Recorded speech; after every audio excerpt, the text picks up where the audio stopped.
Romanos capítulo 8, versículo 1. Repitamos. Ahora pues, ninguna condenación hay para los que están en Cristo Jesús, los que no andan conforme a la carne, sino conforme al Espíritu.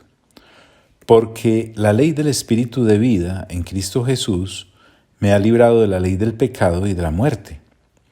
Porque lo que era imposible para la ley, por cuanto era débil por la carne, Dios, enviando a su Hijo en semejanza de carne de pecado y a causa del pecado, condenó al pecado en la carne, para que la justicia de la ley se cumpliese en nosotros, que no andamos conforme a la carne, sino conforme al Espíritu, porque los que son de la carne piensan en las cosas de la carne, pero los que son del Espíritu en las cosas del Espíritu. Porque el ocuparse de la carne es muerte, pero ocuparse del Espíritu es vida y paz. Por cuanto los designios de la carne son enemistad contra Dios, porque no se sujetan a la ley de Dios, ni tampoco pueden. Y los que viven según la carne no pueden agradar a Dios, mas vosotros vivís según la carne, mas vosotros no vivís según la carne, sino según el Espíritu, si es que el Espíritu de Dios mora en vosotros. Y si alguno no tiene el Espíritu de Cristo, no es de él. Pero si Cristo está en vosotros, el cuerpo en verdad está muerto a causa del pecado, mas el Espíritu vive a causa de la justicia. Y si el Espíritu de aquel que levantó de los muertos a Jesús mora en vosotros, el que levantó de los muertos a Cristo Jesús vivificará también vuestros cuerpos mortales por su Espíritu que mora en vosotros. Así que, hermanos, deudores somos, no a la carne, para que vivamos conforme a la carne, porque si vivís conforme a la carne, moriréis. Mas si por el Espíritu hacéis morir las obras de la carne, viviréis. Porque todos los que son guiados por el Espíritu de Dios, estos son hijos de Dios. Ahora en el versículo 15, Pablo nos dice, pues no habéis recibido el espíritu de esclavitud. A ver, ¿qué nos quiere decir Pablo con esto? Ese pues es un por tanto. Pues no habéis recibido. Y ese no es un no categórico. No hay lugar a otra opción. No es que si tal vez. Porque Pablo lo que está diciendo es que no hemos recibido. Sí. Porque lo que hemos recibido de Dios en Cristo Jesús por el Espíritu Santo es muy distinto al espíritu de esclavitud en el que funcionan aquellos que viven en la carne. Así es. Cuando se refiere al espíritu de esclavitud, Pablo nos está recordando que en el antiguo pacto había una relación, sí. Había una relación con Dios, claro, pero era una relación de servidumbre y de esclavitud. ¿Por qué? Porque al no ser hijos, entonces la esclavitud era la que gobernaba y reinaba sobre el hombre caído. Porque la misma naturaleza caída del hombre lo hacía estar bajo pecado y a la vez era esclavo de aquel pecado. Y aunque quisiera, como ya lo vimos, no podía agradar a Dios. Le era imposible. Por eso Pablo dice, pues no habéis recibido el espíritu de esclavitud para estar otra vez en temor. El nuevo pacto no nos sume en el legalismo, jamás.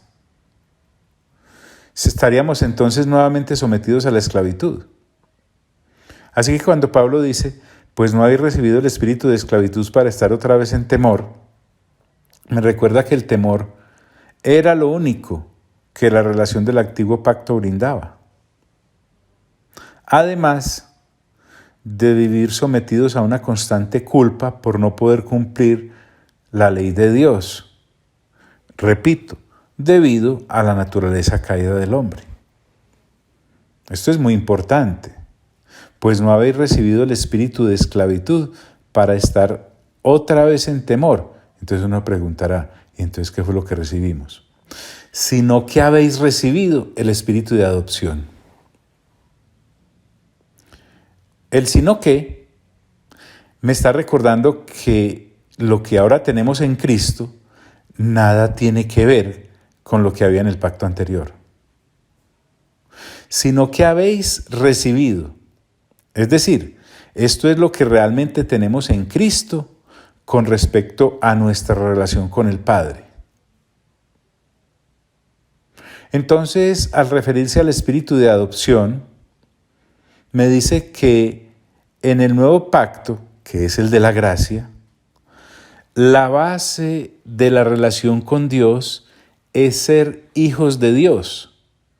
Y somos hijos de Dios, ya que debido al ágape recibido en Cristo Jesús, nosotros ahora podemos, en una actitud de gratitud eterna y constante, podemos ahora ser sumisos y obedientes a Dios y a su ley.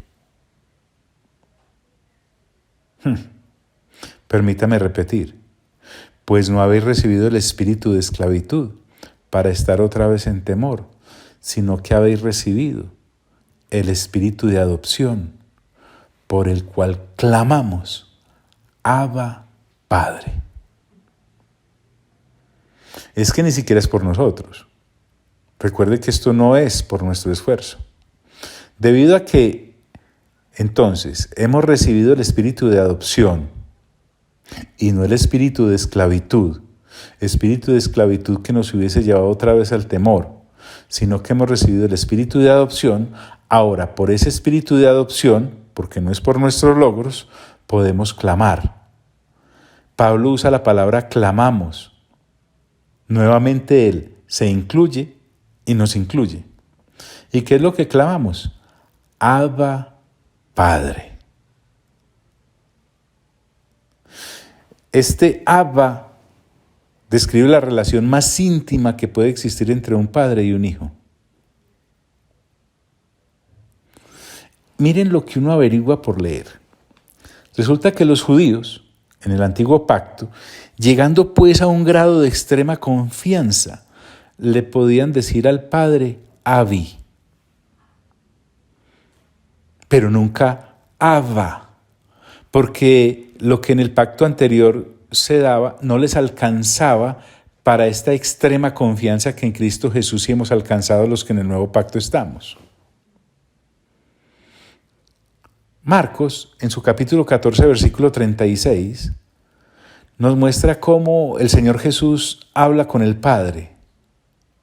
Dice, y decía, Abba, Padre, todas las cosas son posibles para ti. Aparta de mí esta copa, mas no lo que yo quiero, sino lo que tú. En esa intimidad y en esa relación es que ahora nosotros estamos. No estamos en aquel pacto lejano, no. Con razón entonces los discípulos, ante tal intimidad en la relación de oración que el Señor Jesús tenía con el Padre y la demostraba, los discípulos le dijeron en Lucas capítulo 11, versículo 1, Señor, enséñanos a orar. Ahora, Jesús es el Hijo de Dios por naturaleza. Y nosotros somos hijos de Dios por adopción. Pero gracias a Jesús hemos sido incluidos en la familia de Dios. Nosotros no éramos familia. Entonces ahora, al tener una relación de familia, es decir, de hijos con su Padre Celestial, ya no somos esclavos, que era lo que generaba el antiguo pacto, por el cual clamamos, Abba, Padre. En el versículo 16, Pablo nos da más argumentos para que vivamos confiados en esta preciosa verdad. Oiga pues, dice, el Espíritu mismo, aquí se refiere al Espíritu Santo. Miren que Él ha venido ahora entrelazando lo que es Dios Padre, Dios Hijo y Dios Espíritu Santo. Al inicio de este capítulo dijimos que varias docenas de veces se menciona al Espíritu Santo en este capítulo 8.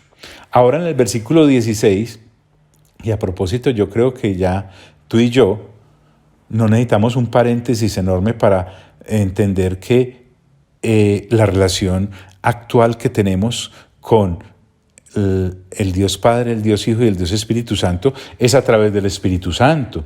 Tenemos al Padre sentado en el trono, tenemos al Señor Jesucristo a su diestra, y quien ha estado con la Iglesia y con sus miembros desde hace 2000 años hasta el retorno del Señor en su venida, en su segunda venida, es el Espíritu Santo. Entonces, quien ahora está colocándonos en la acción de la familia es el Espíritu Santo. Por eso dice Pablo en el versículo 16, el Espíritu mismo, es decir, el Espíritu Santo, oiga bien, da testimonio a nuestro espíritu. Ese da nos recuerda que es de la propia voluntad del Espíritu Santo, por su misma presencia en nosotros. ¿Y qué es lo que da? Un testimonio. ¿Qué es un testimonio del Espíritu Santo en este caso? Es una certificación, es una constancia, es un avalar que lo que el Padre ha dado en Cristo Jesús nos ha sido entregado. ¿Y en dónde coloca ese testimonio el Espíritu Santo? Pues en nuestro espíritu con minúscula, en el espíritu humano, en nuestra conciencia misma. ¿Y cuál es el testimonio que da? Dice, el Espíritu mismo da testimonio a nuestro espíritu de que somos hijos de Dios. Entonces no nos queda ninguna duda. Mire aquí, dice, de que somos, no dice fuimos, no dice seremos, dice somos, porque es que lo que hemos recibido en Cristo Jesús es y punto. ¿Y qué somos? Hijos de Dios. Te pregunto, ¿puede haber algo más maravilloso para un ser humano redimido que saberse hijo de Dios?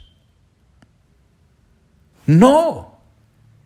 Wesley, un pensador, dijo, comillas, es una impresión interior sobre el alma, gracias a la cual el Espíritu de Dios testifica directamente a mi espíritu que yo soy un hijo de Dios, que Jesucristo me ha amado y que se ha dado a sí mismo por mí, y de que todos mis pecados son borrados y que yo mismo estoy reconciliado con Dios. La tenía clara el Wesley. Hay varias cosas que se generan de esta declaración. La primera,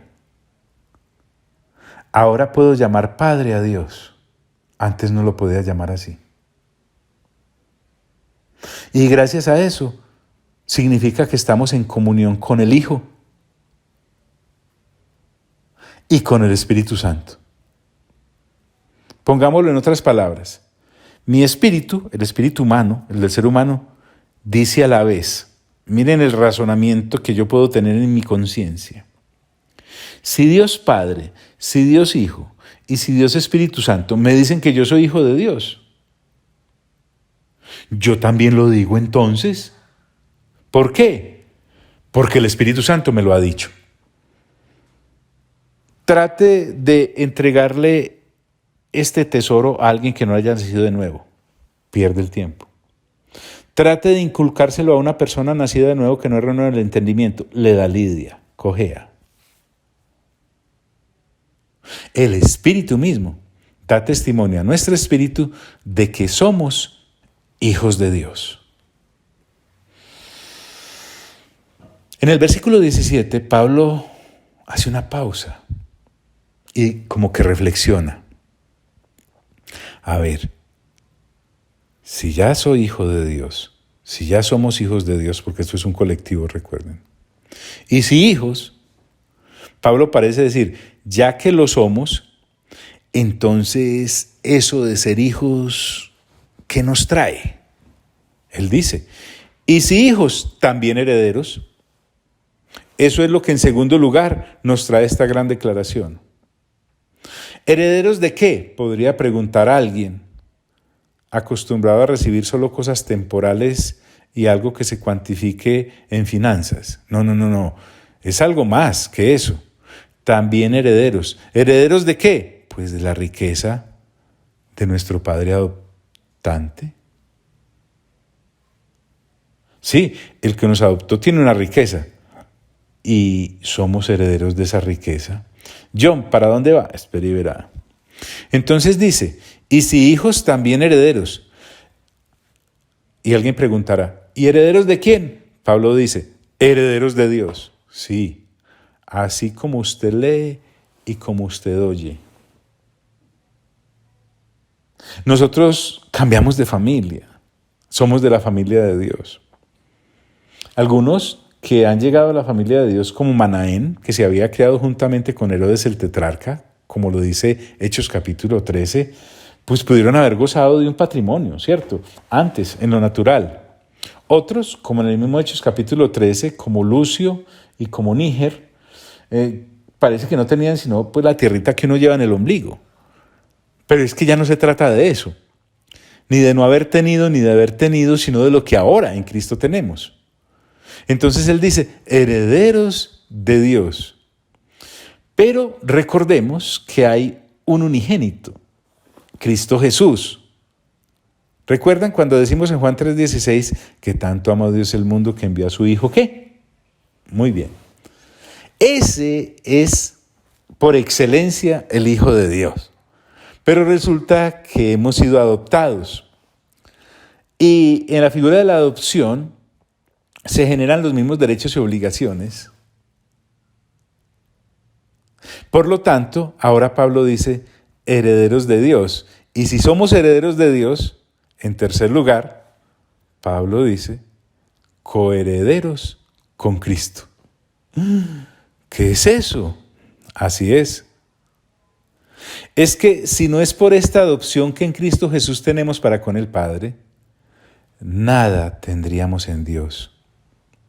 Se lo repito, nada, nada, nada, nada de nada. ¡Ojo! Todo esto que en Cristo Jesús hemos recibido es gratuito. Usted y yo, ni nadie, merecía nada. Ahí es donde uno empieza medio a vislumbrar qué grande es la obra de Cristo Jesús para el Padre. Y en esa obra que Cristo Jesús ha hecho para el Padre, nosotros somos beneficiarios colaterales. Así es. Existe el famoso dicho de daño colateral. Pues bien, aquí hay un dicho mejor, beneficio colateral. Y si hijos, también herederos, herederos de Dios y coherederos con Cristo.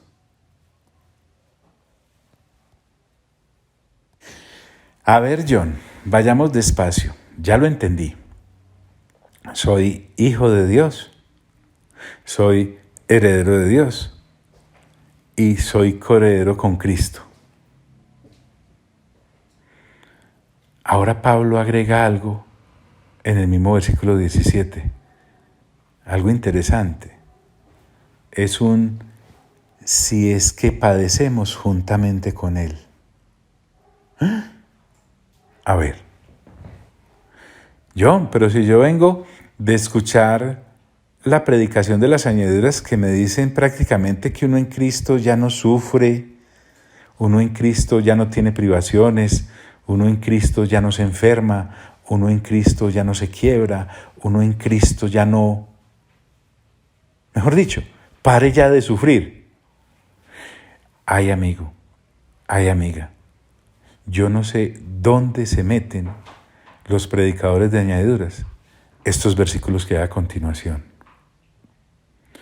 Porque Pablo va a señalar con este si es que padecemos una condición que va intrínseca en la herencia y en la coheredad. En la herencia que tenemos con Dios y de Dios y en la coheredad que tenemos con Cristo y en Cristo. Pablo dice, si es que padecemos. Me habla de un participar de su sufrir, del de Cristo. Lo que Pablo me va a decir, vea, si yo no participo de los sufrimientos de Cristo, no puedo participar de la gloria de Cristo. A ver, John, desmenucémoslo pues. Vale. En 1 de Pedro, capítulo 1, versículo 11, dice allí el apóstol, escudriñando qué persona y qué tiempo indicaba el Espíritu de Cristo que estaba en ellos, el cual anunciaba de antemano los sufrimientos de Cristo y las glorias que vendrían tras ellos. Me está hablando Pedro entonces allí de un Cristo sufriente y de un Cristo que será exaltado en gloria. Ahora Pablo me está hablando de un si es que padecemos juntamente con Él. Lo que Pablo me está dando a entender es que lo que los cristianos sufren, también lo sufre Cristo. Ojo, este sufrimiento del que Pablo está hablando acá, no es que nosotros estemos pagando una cuota de salvación, no. Los sufrimientos salvíficos de Cristo solo le pertenecen a Él y nada más. Pero hay un sufrir en el peregrinar del cristiano, mientras llega aquel gran día de nuestra reunión con Él y de nuestra resurrección hacia la eternidad. Por eso te decía, no sé dónde, cómo hacen para evadir versículos y pasajes como los que a continuación te voy a leer, para poder hacer un panorama más concreto del sufrimiento o del padecimiento del cual está hablando Pablo acá. Te voy a leer completo para que te forjes la idea. El Espíritu mismo da testimonio a nuestro espíritu de que somos hijos de Dios, y si hijos, también herederos, herederos de Dios y coherederos con Cristo, si es que padecemos juntamente con Él, para que juntamente con Él seamos glorificados. Vayamos entonces por parte. Primero entonces desglosemos si es que padecemos y miremos a ver si las Sagradas Escrituras tienen suficientes textos como para sintonizarnos en que el cristiano también tiene un caminar sufriente. Comencemos, por ejemplo, en Marcos, capítulo 10, versículo 38 y 39. El escenario es la mamá de Jacobo y de Juan, y ellos dos pidiéndole al Señor de que dejara sentar en su reino al uno a la derecha y al otro a la izquierda. El Señor Jesús les contesta, ¿no sabéis lo que pedís? ¿Podéis beber del vaso que yo bebo o ser bautizados con el bautismo con que yo soy bautizado? El Señor Jesús les estaba hablando del sufrimiento de su cruz y de su muerte. Ellos dijeron, podemos. Jesús les dijo, a la verdad, del vaso que yo bebo, beberéis, y con el bautismo con que yo soy bautizado, seréis bautizados. Qué tremendo diálogo es, ¿cierto? Ellos le dicen, podemos, a lo que el Señor Jesús les acaba de decir. Hombre, vea, voy a sufrir, voy a ir a la cruz y me van a asesinar. Y ellos dicen, podemos. Y el Señor Jesús les dice, sí, a la verdad, así va a ser. Eso queda por fuera de cualquier discurso de predicador de añadiduras o de personas que solo estén buscando añadiduras. Estos versículos, pues, es que no alcanzan para ellos ni a ser apócrifos. En Hechos capítulo 5, versículo 40, encontramos esto que Juan y Jacobo le dijeron al Señor haciéndose realidad. Allí, Juan,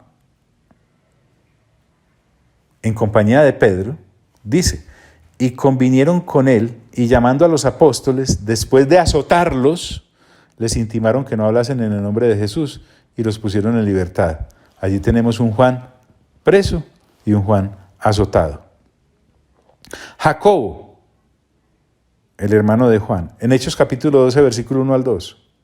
En aquel mismo tiempo, el rey Herodes echó mano a algunos de la iglesia para maltratarles y mató a espada a Jacobo, hermano de Juan. ¿Ves ahí?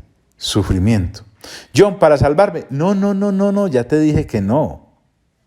Nosotros no podemos hacer nada por nuestra salvación. Pero en nuestro peregrinar, dificultades vienen. Ay, Jonah, me habían dicho que no, que uno no sufría en esto. Hermano y hermana, si esa fue la forma en que lo evangelizaron, lo tumbaron. Le engañaron. He aquí la verdad.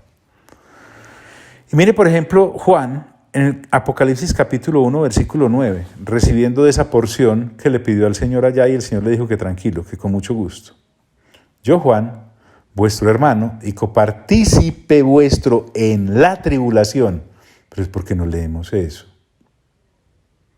En el reino y en la paciencia de Jesucristo, estaba en la isla llamada Patmos. Y uno dice, ay, qué bien, vacaciones de verano en Patmos. No, Juan estaba preso y exiliado por causa de la palabra de Dios y del testimonio de Jesucristo.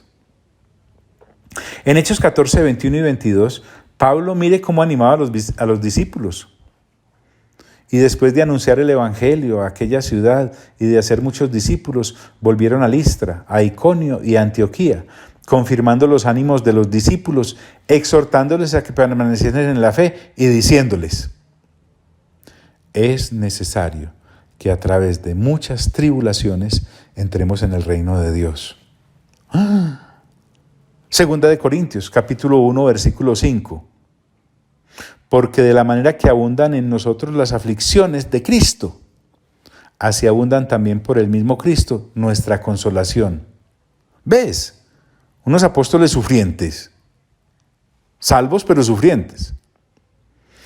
En la misma carta, segunda de Corintios capítulo 4, versículo 8 al 12, que estamos atribulados en todo, mas no angustiados, en apuros, mas no desesperados, perseguidos, mas no desamparados, derribados, pero no destruidos, llevando en el cuerpo siempre por todas partes la muerte de Jesús, para que también la vida de Jesús se manifieste en nuestros cuerpos.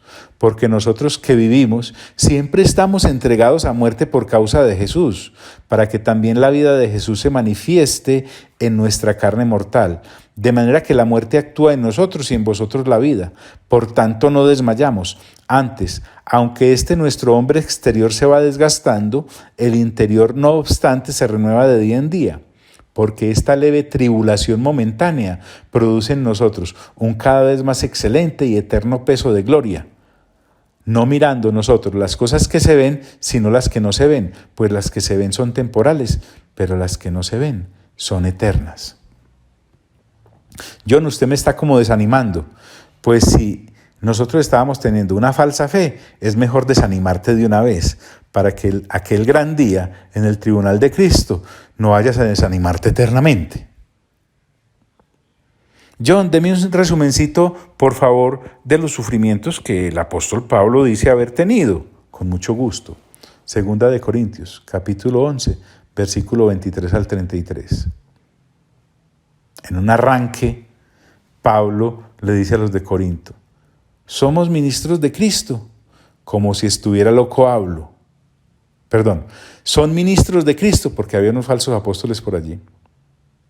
Como si estuviera loco hablo, yo más, dice Pablo. Pero miren en lo que se ufanaba Pablo: en trabajos más abundante, en azotes sin número, en cárceles más, en peligros de muerte muchas veces. De los judíos 5 veces he recibido 40 azotes menos 1. 3 veces he sido azotado con varas, 1 vez apedreado, 3 veces he padecido naufragio, 1 noche y 1 día he estado como náufrago en alta mar, en caminos muchas veces, en peligros de ríos, peligros de ladrones, peligros de los de mi nación, peligros de los gentiles, peligros en la ciudad, peligros en el desierto, peligros en el mar, peligros entre falsos hermanos, en trabajo y fatiga, en muchos desvelos, en hambre y sed, en muchos ayunos, en frío y en desnudez, y además de otras cosas, lo que sobre mí se agolpa cada día, la preocupación por todas las iglesias. ¿Quién enferma y yo no enfermo? ¿A quién se le hace tropezar y yo no me indigno? Si es necesario gloriarse, me gloriaré en lo que es de mi debilidad. El Dios y Padre de nuestro Señor Jesucristo, quien es bendito por los siglos, sabe que no miento. En Damasco, el gobernador de la provincia del rey Aretas guardaba la ciudad de los damascenos para prenderme, y fui descolgado del muro en un canasto por una ventana y escapé de sus manos. Cierto que nada tiene que ver todo esto con el superfluo y herético evangelio de las añadiduras que le dice a la gente que no debe pagar un precio por su fe.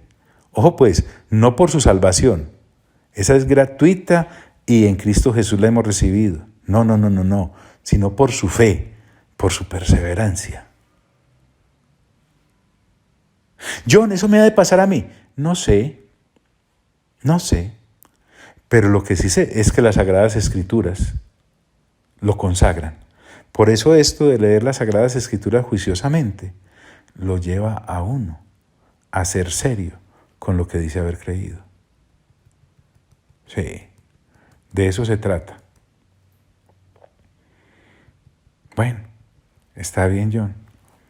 Habrá por ahí algunos otros versículos. Yo voy como digiriendo la cosa, con gusto. Filipenses capítulo 3, versículo 10 al 11. A fin de conocerle y el poder de su resurrección y la participación de sus padecimientos, llegando a ser semejante a él en su muerte, si en alguna manera llegase a la resurrección de entre los muertos. Colosenses capítulo 1, versículo 24. Ahora me gozo en lo que padezco por vosotros y cumplo en mi carne lo que falta de las aflicciones de Cristo por su cuerpo, que es la iglesia. Segunda de Timoteo capítulo 2, versículo 11 al 12. Palabra fiel es esta: si somos muertos con Él, también viviremos con Él. Si sufrimos, también reinaremos con Él. ¿Qué le parece? John, ¿y solo le pasaba a Pablo? No, señor. Primera de Tesalonicenses, capítulo 1, versículo 4 y luego versículo 6 al 7. Pablo le dice a los de Tesalónica: porque conocemos, hermanos amados de Dios, vuestra elección, y vosotros vinisteis a ser imitadores de nosotros y del Señor, recibiendo la palabra en medio de gran tribulación, con gozo del Espíritu Santo. ¿Escuchó eso? Recibiendo la palabra en medio de gran tribulación con gozo del Espíritu Santo, de tal manera que habéis sido ejemplo a todos los de Macedonia y de Acaya que han creído. ¿Ejemplo en qué? En perseverar en el Señor a pesar de sufrir.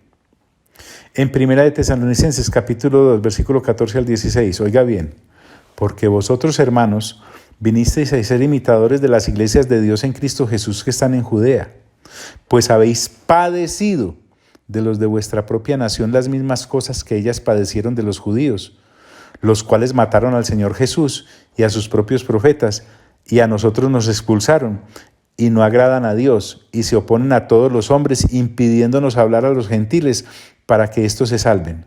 Así colman ellos siempre la medida de sus pecados, pues vino sobre ellos la ira hasta el extremo. ¿Está hablando de sufrimientos? ¿Seguro, John? Sí. Mire lo que dice el apóstol Pedro en su primera carta, en el capítulo 4, versículo 13 al 16. Si no gozaos por cuanto sois participantes de los padecimientos de Cristo, para que también en la revelación de su gloria os gocéis con gran alegría. Si sois vituperados por el nombre de Cristo, sois bienaventurados, porque el glorioso Espíritu de Dios reposa sobre vosotros. Ciertamente de parte de ellos Él es blasfemado, pero por vosotros es glorificado. Así que ninguno de vosotros padezca como homicida o ladrón o malhechor o por entremeterse a lo ajeno. Pero si alguno padece como cristiano, no se avergüence, sino glorifique a Dios por ello. Y con el escritor a los Hebreos nos encontramos esta perlita. Capítulo 10, versículo 32 al 39. Mira lo que les pasó a algunos hebreos cuando en Cristo Jesús creyeron. Pero traed a la memoria los días pasados, en los cuales después de haber sido iluminados, o sea, después de haber creído, sostuvisteis gran combate de padecimientos. Por una parte, ciertamente, con vituperios y tribulaciones fuisteis hechos espectáculo, y por otra, llegasteis a ser compañeros de los que estaban en una situación semejante, porque de los presos también os compadecisteis, hasta la cárcel iba a dar esta gente, mire, y el despojo de vuestros bienes sufristeis con gozo. Imagínate, los despojaban de los bienes, y hoy que se predica, tengan bienes, ¡qué horror! Sabiendo que tenéis en vosotros una mejor y perdurable herencia en los cielos. No perdáis pues vuestra confianza, que tiene grande galardón, porque os es necesaria la paciencia para que, habiendo hecho la voluntad de Dios, obtengáis la promesa. porque aún un poquito, y el que ha de venir vendrá, y no tardará, mas el justo vivirá por fe, y si retrocediere, no agradará a mi alma. Pero nosotros no somos de los que retroceden, el escritor a los Hebreos se incluye, para perdición, sino de los que tienen fe para preservación del alma. Y sabes que uno llegaría a pensar que esto es solo de creyentes del Nuevo Testamento. Pero mira lo que en el capítulo 11 de Hebreos nos testimonia el Espíritu Santo del versículo 36 al 40. Dice allí: otros experimentaron vituperios y azotes, y además de esto prisiones y cárceles. Fueron apedreados, aserrados, puestos a prueba, muertos a filo de espada. Anduvieron de acá para allá cubiertos de pieles de ovejas y de cabras, pobres, angustiados, maltratados, de los cuales el mundo no era digno, errando por los desiertos, por los montes, por las cuevas y por las cavernas de la tierra.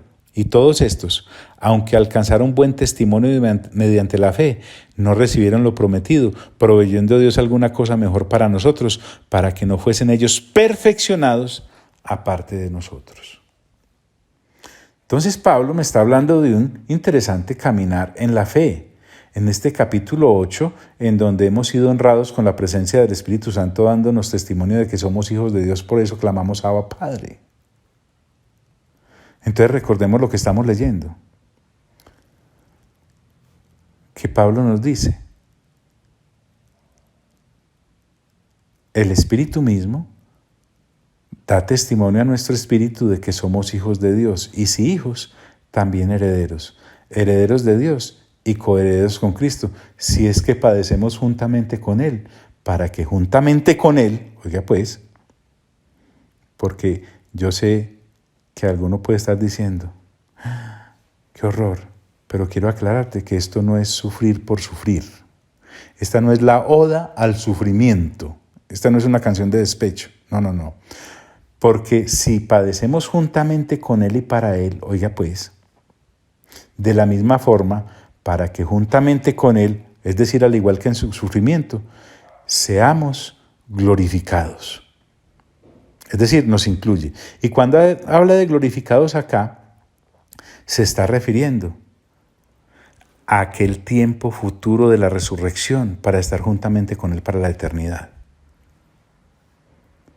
No puedo dejar de traer a colación la lectura de Dietrich Bonhoeffer, hombre que fue ejecutado como mártir cristiano por la Gestapo el 9 de abril de 1945. Ya te había narrado esta historia. Ese ejecutado escribió en su momento, abro comillas: en el compañerismo del cuerpo crucificado y glorificado de Cristo, nosotros participamos de su sufrimiento y gloria. Su cruz es la carga que está puesta sobre su cuerpo, que es la iglesia. Todos los sufrimientos del cuerpo llevados bajo esta cruz son los sufrimientos del mismo Cristo. Este sufrimiento toma primero la forma de la muerte bautismal, como ya lo vimos en Romanos capítulo 6, versículo 3 al 4. Pero hay una forma mucho más grande de sufrimiento que esta. Una que porta una promesa inefable. Porque si bien es cierto que solo el sufrimiento de Cristo mismo puede expiar por el pecado y que su sufrimiento y su triunfo ocurrieron por nosotros, empero algunos que no se avergüenzan de su compañerismo en el cuerpo de Cristo, Él les permite la gracia y el privilegio inmensurables de sufrir por Él, como Él sufrió por ellos. ¿Y saben qué concluye este señor, Dietrich? Y eso le trae gloria a Él. Y con eso es suficiente. Vamos a dejar ahí por hoy. Amado Padre Celestial, a ti sea toda la gloria. Amado Señor Jesús, a ti sea toda la honra. Y amado Espíritu Santo, a ti sea todo el honor. Y a los tres, por los siglos, de los siglos, de los siglos. Amén. Y a los tres también les pido que los que nos han acompañado hasta acá en la renovación del entendimiento y hayan escuchado lo fuerte que son estos últimos versículos que hemos visto, no vayan a ir corriendo, que esperen hasta finalizar el capítulo y podrán entender en toda su dimensión lo que el apóstol Pablo ha traído a colación. Amén.